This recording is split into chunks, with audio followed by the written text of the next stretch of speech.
Magical touch എന്ന് വേണമെങ്കിലും പറയാം. എങ്കിൽ നമുക്ക് വീഡിയോയിലേക്ക് പോയാലോ? ചെയ്യാൻ ആവശ്യമുള്ള സാധനങ്ങൾ: ഒരു പ്ലേറ്റ്, വെള്ളം, കുരുമുളക് പൊടി. കുരുമുളക് പൊടിക്ക് പകരം ജീരകം അല്ലെങ്കിൽ പൗഡറും എടുക്കാം. ഞാനിപ്പോൾ എടുത്തിരിക്കുന്നത് കുരുമുളക് പൊടിയാണ്. ഇനി ഒരു സാധനം കൂടി ഉണ്ട്, അതാണ് മാജിക് സാധനം. അത് ഞാൻ ഇപ്പോൾ കാണിക്കില്ല, പിന്നീട് കാണിക്കും. ഇത് നമുക്ക് എക്സ്പെരിമെന്റ് ചെയ്യാം. ആദ്യം ഈ പ്ലേറ്റിൽ കുറച്ച് വെള്ളം ഒഴിക്കാം.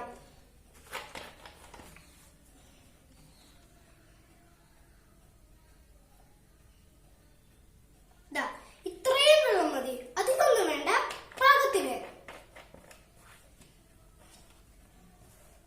ഇത് നമുക്ക് കുരുമുളക് പൊടി ഇടാം. ഫ്രണ്ട്സ്, ഞാനൊന്ന് തൊട്ട് നോക്കട്ടെ. ഇതിൽ ഒരു മാറ്റം വന്നില്ല അല്ലേ? എങ്കിൽ ഞാൻ ഒന്നും കൂടി തൊടാം. ഇനി ഞാനൊന്ന് തൊട്ട് നോക്കട്ടെ. ഫ്രണ്ട്സ്, ദാ കണ്ടോ, വസ്തുക്കളെല്ലാം നീങ്ങിപ്പോയി. ഇനി ഞാൻ ഇതിന്റെ ഒരു കാരണം പറയാം.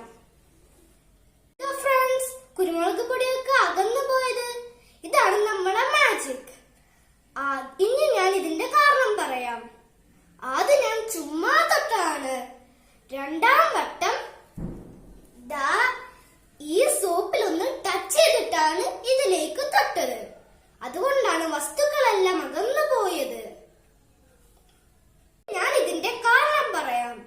ജലത്തിന്റെ പ്രതലഫലം അഥവാ സർഫസ് ടെൻഷൻ. വെള്ളത്തിന് മുകളിലുള്ള തന്മാത്രകൾ പ്രതലഫലം മൂലം അടുത്തടുത്ത് പാട പോലെ കാണപ്പെടുന്നു. ഇതിനു മുകളിലാണ് കുരുമുളക് പൊടി കിടക്കുന്നത്. നമ്മൾ സോപ്പ് ഇതിൽ മുക്കുമ്പോൾ പ്രതലഫലം നഷ്ടപ്പെടുന്നു. കൂടെ ജലതന്മാത്രകൾ നീങ്ങി വശങ്ങളിലേക്ക് പോകുന്നു.